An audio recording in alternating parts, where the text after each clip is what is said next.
Assalamualaikum warahmatullahi wabarakatuh. Saya Feby Afifah Salfitri dengan NPM 20 100 1341 1151 akan menampilkan tugas dongeng saya yang berjudul Suku Jas Neiva.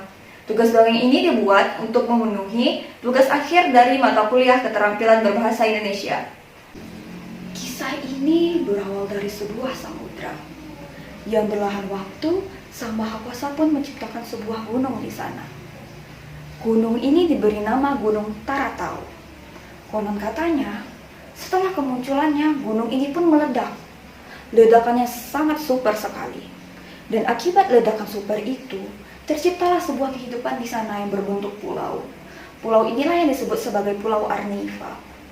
Banyak orang yang tersihir oleh keindahan pulau ini, karena pulau ini sangat subur dan sangat indah sekali. Kemudian mereka mendatangi pulau ini. Mereka yang mendatangi pulau itu pun memilih menetap di sana. Dan mereka memiliki banyak keturunan. Dan akhirnya mereka pun berkumpul menjadi sebuah suku. Dan mereka menyebut dirinya sebagai suku Jas Neiva. Wanita tua yang tak lagi tua itu pun terlena oleh kehebatan jantung Taratau yang bisa membuatnya muda lagi. Dan ya, wanita itu bernama Oziana. Kemudian Taratau pun murka karena lahan terbaiknya dihancurkan dan jantungnya diambil oleh Oziana. Dan pada saat itu Taratau pun mengeluarkan asap hitamnya sehingga langit Arniva pada saat itu menjadi hitam. Oziana pun merasa takut dan dia lari terbirit-birit menuruni Taratau yang murka. Dan ya, cerita ini terus diturunkan turun-temurun oleh tetua suku Jas Neiva kepada anak cucunya. Dan cerita ini sedang diceritakan oleh Mafine, yaitu neneknya Sandister. Oziana yang sama pun lari terbirit-birit menuruni Taratau yang murka. Pada hari itu, Arniva pun dilanda oleh kegelapan.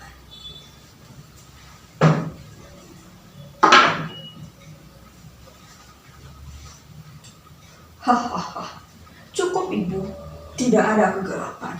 Selama di Arniva, kita semua aman. Legenda itu benar adanya Mentara. Seharusnya engkaulah yang menceritakan itu kepada anak dan cucumu nanti. Kemudian, Sandister kecil pun yang berumur 8 tahun hanya mendengarkan perdebatan antara ayah dan neneknya tadi dengan pertanyaan yang berputar-putar di kepalanya. Jadi nenek, di mana Oziana sekarang? Konon katanya Oziana pun lari ke Pulau Arniva. Tapi sayangnya jantung Taratau pun masih ada di tangannya. Yang tampaknya pun kondisi Taratau tidak stabil lagi. Kemudian tanah Arniva menjadi kurang subur, menjadi kering. Tanaman pun berpenyakit. Dan ikan pun entah kemana perginya sedikit tangkapannya. Namun suatu hari nanti ada orang yang akan menyelamatkan Arniva, menjemput Oziana dan mengembalikan jantung Taratau lagi.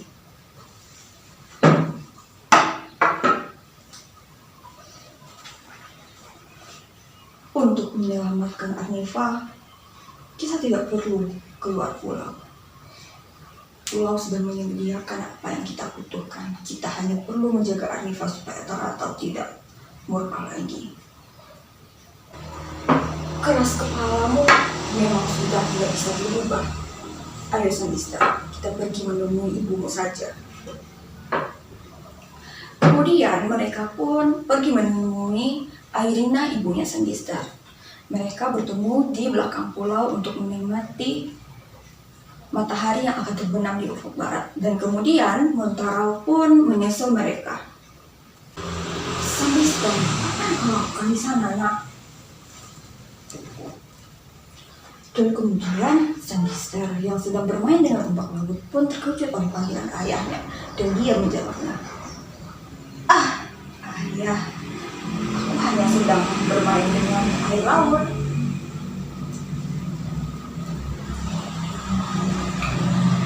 Jangan terlalu mendekati laut. Itu tidak baik bagimu. Kau terlalu melarangnya untuk mendekati laut, Mutara.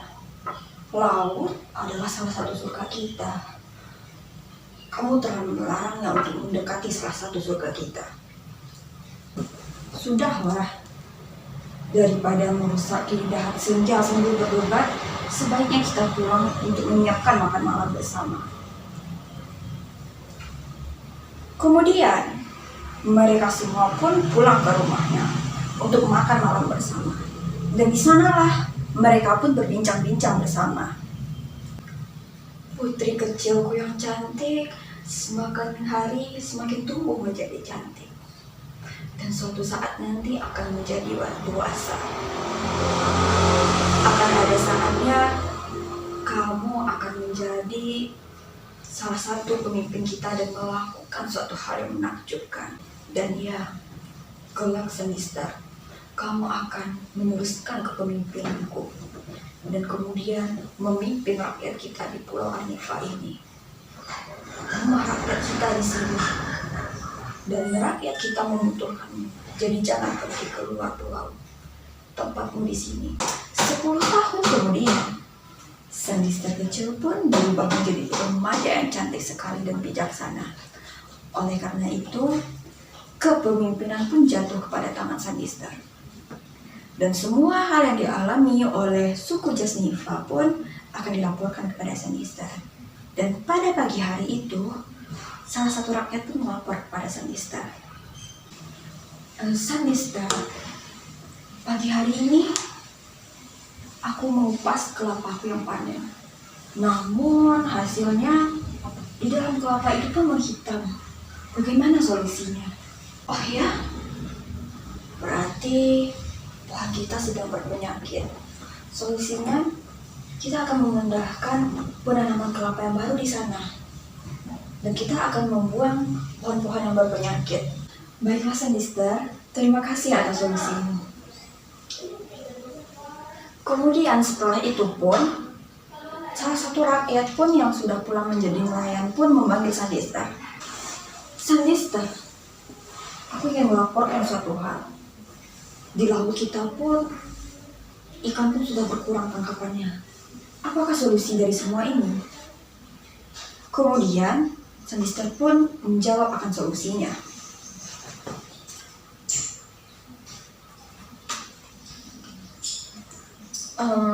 Berarti kita harus memperdalam dan memperjauh tangkapannya agar ikan-ikan pun bisa kita dapatkan. Sudah, semuanya sudah dilakukan, tetapi ikannya pun tidak kunjung didapatkan. Berarti solusinya adalah kita harus memperluas tangkapan kita keluar pulau. Di tengah-tengah percakapan itu pun tahu datang menghampiri keduanya. Sandister, tidak ada yang boleh keluar dari pulau kita ini. Semuanya bisa kita lakukan di sini. Kenapa solusinya harus keluar dari pulau ini? Namun ayah, tidak ada solusi lain lagi. Di sini sudah tidak bisa didapatkan ikan lagi. Berarti kita pun harus mencari ikan keluar pulau.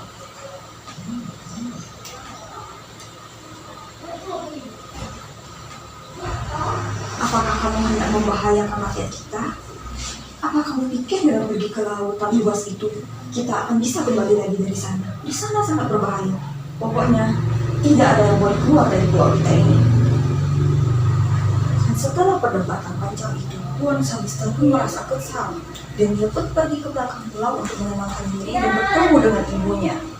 Kemudian, Airina pun menemui anaknya yang sedang duduk. Anakku, kamu tidak boleh begitu kepada ayahmu. Jangan berbicara keras kepadanya. Tapi ibu, dia tidak mengerti perasaanku. Dia begitu karena dia ingin menjagamu. Apakah kamu tahu kenapa ayahmu seperti itu? Jadi dahulu, ayahmu itu sama seperti dia tertantang oleh lautan dan tertarik kepada pantai. Dan dia pun menyeberangi lautan yang luas itu.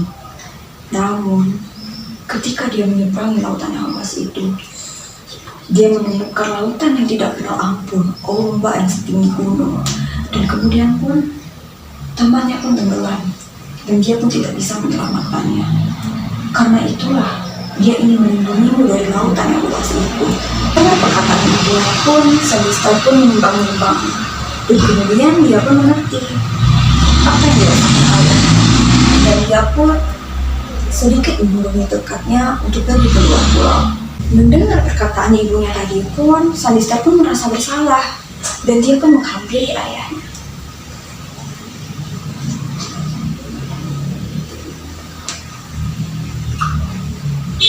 Ayah, aku ingin berbicara suatu hal. Jika tentang perdebatan yang tadi, lupakan Sandista. Kemudian, di tengah percakapan mereka pun, salah satu rakyat itu menghimbau Mantara. Tuan, ada sesuatu hal. Kau harus menemui ibumu. Mendengar perkataan itu pun, mereka pun berlari ke rumah dan menemui Mavine. Dan ternyata Mavine pun sudah duduk di sana terkulai lemas. Ibu, ada apa ini? Tidak mengapa. Aku hanya kelelahan dan engkau tahu ibumu tidak lagi muda. Namun ada suatu hal yang ingin aku sampaikan kepadamu. Sandista, dia bukan gadis kecil lagi. Dia adalah pemimpin kita, Bapak. Lepaskanlah dia keluar pulau untuk menyelamatkan Anifa dari kegelapan. Sebelum semua tanah kita tidak subur, ikan kita tidak ada lagi, dan tanaman kita semua berpenyakit. Lepaskanlah dia keluar pulau untuk membawa pulang jantung Taratau.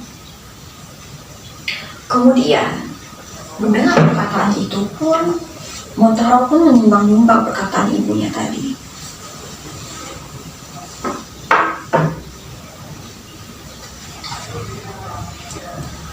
Sebenarnya ibu, aku berat hati melepaskan anakku keluar pulauan itu sendiri. Namun, jika ini demi kita semua dan Sandista pun mampu, aku akan melepasnya. Mendengar perkataan itu pun, Sandista merasa sangat senang sekali karena dia bisa melakukan sesuatu untuk suku Jasneva dan bisa menyelamatkan pulau Anifa ini. Dan terlebih dahulu dia pun berpamitan kepada ibu, ayah, nenek, dan semua suku Jasneva. Hati-hati anakku, jika rasanya kau tak kuat, kembalilah lagi pulang, kami tidak memaksamu. Dan kemudian pun, mereka semua melambaikan tangan pada Sandista, dan Sandista pun terlihat semakin jauh dengan perahunya. Kemudian, hal yang ditakutkan Sandista pun terjadi, yaitu ketika malam itu badai pun terjadi, dan ombak pun menjadi tinggi. Sehingga Sandista pun kewalahan mendayung perahunya. Dan kemudian, Sandista pun terdampar di suatu pulau kecil. Dan pagi hari pun menyapa, dan Sandista pun terbangun di pulau itu. Dan kemudian pun Sandista pun bangun di pulau itu dan menelusuri pantai itu. Dan kemudian, dia bertemu dengan salah satu wanita cantik yang sepertinya umurnya di bawah ibunya. Hai, apakah engkau adalah penduduk asli dari pulau ini?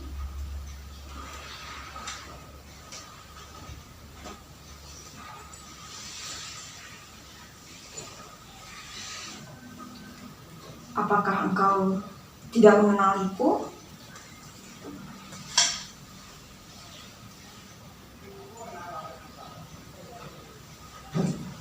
Bagaimana aku bisa mengenalimu jika baru sekarang bertemu denganmu? Bisa jadi aku adalah orang yang kau cari di sini. Batu yang kau pakai itu telah terlihat cantik sekali. Kemudian, Sandista pun berpikir sejenak. Oh, apakah kau perempuan tua yang tamak itu? Apakah aku terlihat tua bagimu? Aku muda begini, apakah kau menyebutku wanita tua? Kemudian Sandista pun menjawab pernyataannya. Engkau kan Oceana yang mencuri jantung Taratau. Karenamu, Taratau pun tidak memberikan kehidupan lagi kepada Anifa. Semua suku Jasneva menderita karenamu. Kamu sama saja seperti rakyat Jasneva lainnya. Kamu hanya mementingkan jantung Taratau tanpa menanyai keadaanku. Oleh karena itu pun, Sandista pun menanyakan keadaannya. Baiklah kalau begitu, aku akan bertanya kepadamu. Kenapa engkau tega mencuri jantung Tarata? Jadi ketika itu, aku bosan di rumah karena aku hidup sebatang kara. Dan aku pun memilih melalui Pulau Anifa dan mendaki Gunung Taratau. Kemudian di badan Gunung Taratau aku mendapati sebuah padang bunga yang sangat cantik sekali. Dan di sana terdapat jantungnya Taratau. Ketika aku menyentuhnya pun, hal menakjubkan terjadi kepada diriku. Aku kembali muda lagi. Dan kemudian setelah aku mengambil batu itu, Taratau pun buka dan mengeluarkan asapnya. Aku berlari terbirit-birit karena takut. Dan kamu tahu, ketika aku muda dulu, aku tidak cantik. Karena aku tidak cantik dulu, sehingga banyak orang tidak mau mengenangku. Dan ketika itu pun orang tua aku meninggal, sehingga aku hiduplah sebatang kara. Karena anakku tidak ada, karena aku tidak menikah. Dan karena aku berubah menjadi cantik karena jantung Taratau, aku pun berpikir bahwa nantinya ada orang yang ingin meminangku. Dan itulah jawaban atas pertanyaan tadi. Dan aku tidak lagi kembali kepada Pulau Anifa karena aku takut dibuang lagi. Mendengar perkataan Oziana tadi pun, Sandista pun meresponnya.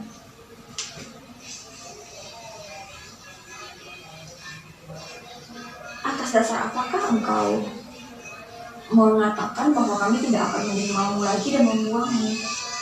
Saranku adalah kau kembali bersamaku dan kembalikan jantung Taratau dan kita hidup kembali lagi di Pulau Anifa. Kami semua akan menerimamu lagi, Oziana.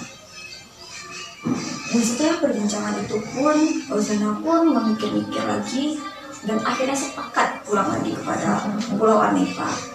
Dan mereka pun pulang ke Pulau Anifa untuk mengembalikan jantung Taratau yang diambil. Dan kemudian pun mereka pun memutuskan untuk kembali kepada Pulau Anifa. Dan sesampainya di sana, mereka pun disambut pertama kali oleh Mavine.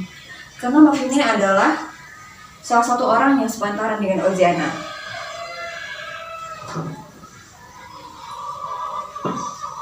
Akhirnya pun engkau pulang kembali, Oziana. Setelah sekian lama, kami tidak ada yang membuangmu. Dan terima kasih sudah pulang kembali dan mengembalikan jantung Taratau. Terima kasih pada semua suku Jas Neva yang sudah menerimaku kembali. Dan aku meminta maaf sebesar-besarnya karena sudah membuat kegaduhan selama bertahun-tahun. Dan sekarang aku pun menerima konsekuensinya untuk mengembalikan lagi jantung Taratau. Dan di tengah-tengah pembicaraan itu pun, Bantaro pun menghampiri anaknya. Terima kasih anakku Sandista. Engkau telah menyelamatkan kita semua. Kamu telah menjalankan amanahmu sebagai pemimpin Anifa. Dan kemudian pun Sandista pun merasa senang karena telah disambut pulang oleh ayahnya kembali. Dan selanjutnya mereka pun berbondong-bondong kepada badan Taratau untuk mengembalikan jantung Taratau yang dibawa oleh Oziana. Dan sekarang kalian semua pun menjadi saksi bahwa aku telah kembali lagi mengembalikan jantung Taratau. Setelah Oziana berbicara pun, dia mengembalikan jantung Taratau dan hal yang mengejutkan pun terjadi. Seketika, badan Oziana pun kembali menjadi tua kembali. Karena itu adalah konsekuensi dari dia yang telah mengembalikan lagi jantung Taratau. Dan setelah Oziana mengembalikan jantung Taratau, pada pagi harinya pun Airina, ibunya Sandista, Mavine, dan Montaro pun berbincang-bincang di pantai. Dan sekiranya pun ternyata panen kelapa kita pun sudah kembali menjadi baik lagi. Dan hal itu pun dilanjutkan oleh Montaro. Dan ya, hasil tangkapan ikan pun sudah kembali banyak lagi. Sudah banyak lagi ikan-ikan yang hidup di lautan kita. Dan kemudian pun disambung oleh nenek Sandista dan Mavine. Dan ya, lihatlah oleh kalian semua, langit Anifa pun menjadi lebih terang dari biasanya. Dan Sandista pun ikut menyinggung perkataan neneknya tadi. Dan ya, sekarang Arnifa pun sudah kembali baik lagi karena tahu jantungnya sudah dikembalikan oleh Roziana. Sekarang kita bisa hidup nyaman lagi di Pulau Arnifa tanpa ada gangguan apapun. Dan setelah dikembalikannya jantung Tarata pun, mereka hidup rukun bersama dan bahagia selamanya. Dan itu adalah penutup dari dongeng yang saya sampaikan. Jadi, pesan moral dari dongeng saya ini adalah jangan bersifat egois dan jangan mengambil yang bukan hak kita sehingga bisa merugikan diri kita sendiri dan orang lain. Sekian dari saya, Febi Afifah Sapitri. Terima kasih sudah menonton dongeng saya. Assalamualaikum warahmatullahi wabarakatuh.